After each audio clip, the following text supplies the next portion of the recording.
Good morning, CARE members. How are you? Good morning. My name is Melissa Hurtado. I'm a candidate for State Senate in District 14, and I'm looking to represent this great city. I'm currently the council member for the city of Sanger, and I've been a healthcare advocate, and many of you probably have recognized me or have seen me for my healthcare work that we've done together over the last year and a half. I've decided to run for state senate because I'm tired of the status quo, much like many of you, right? We're tired of the status quo. When I ran for city council, I jumped in for two main reasons: access to health care and jobs, good paying jobs. And over the years, I have been working with CARE along with other organizations to make sure that the Affordable Care Act doesn't get repealed here locally. And the reason why that is so important to me, it's personal, and it's also something that's really important to the rest of the districts and District 14. But for me personally, I have a sister that was born with a rare medical condition, has a pre-existing condition basically, and she needs her health care. And much like my father needs Medicare, and that's why I've been working with CARE, working through health access to make sure that the Affordable Care Act doesn't get repealed, but that we actually make it better here in the state of California, because there's a lot that could be done, that should be done, that is not being done. And so making sure that we fight healthcare at the federal level. And the scariest thing of it all that we'll have to deal with here at the state level is the federal tax breaks that were given to the top 1%. And that means that there's going to be budget cuts to Medicaid and Medicare, SSI, and that's something that at the state level we'll have to deal with. And that's something that I am prepared and ready to do. It's something that I don't believe our current state senator will fight for. I haven't seen it, and so I'm looking to represent all of you in the state senate.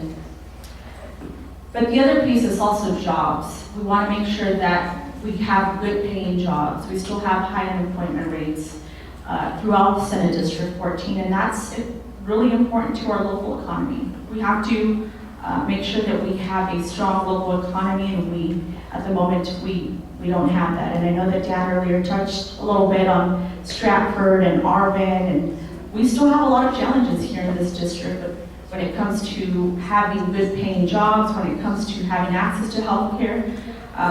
The hospital in Tulare shut down. The city of Sanger at some point used to have a hospital. We don't have a hospital. It takes us 20 to 30 minutes to drive to the nearest hospital.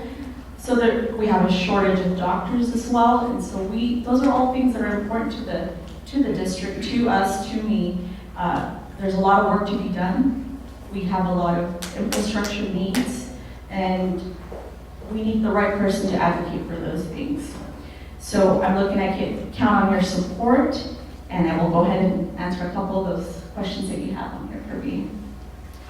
So, I do support home care. I strongly, fully supported at the state level.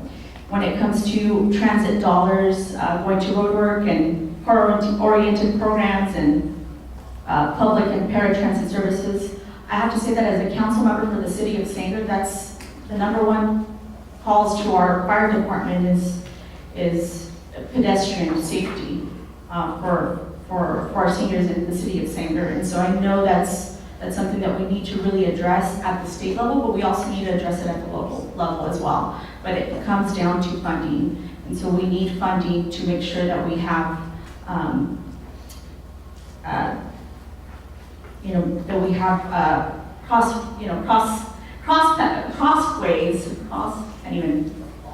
crosswalks, here we go. Sorry, I apologize. So we need to make sure that we have that. Of course, making sure that we protect the Affordable Care Act, making sure that We have, the funding is really important. If we really want to expand access, it really begins with making sure that the Affordable Care Act remains strong, so we can truly have access to healthcare for all. We also know that the state is facing a crisis, right, when it comes to housing, but we're facing it locally as well. That I live in Sanger, so the rents are a little bit cheaper than in Fresno, but going around and going throughout the district, we know that renting it's just not affordable, especially if you're on Social Security. I just don't understand how anyone can make a living, the amount of Social Security that one gets, and the amount of rents at the moment. So we need to make sure that we get more funding for affordable housing, and that we work with local governments to make that happen. Because one of the problems is, one thing is getting funding for affordable housing, but it's a whole other thing to actually work with local governments to make sure that the construction of affordable housing happens. And so that's something that I think that we need to really work on, that we haven't really seen happen as we need.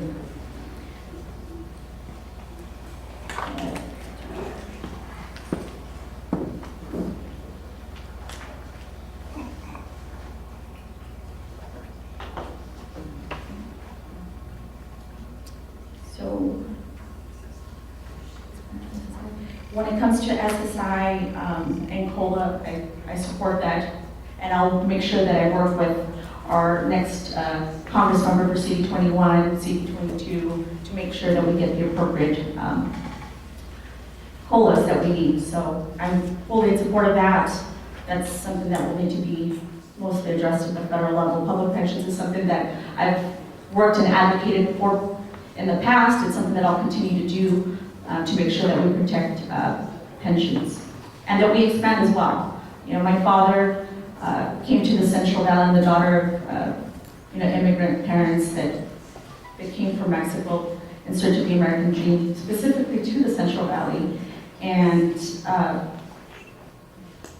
have a father that has Medicare, that relies on Social Security, but doesn't have a pension aside from the Social Security. And like I said, I know that it's something that we can't. It's not enough, right? It's not enough to survive nowadays. And so I want to make sure that we expand pensions and opportunities for people to retire with dignity and respect.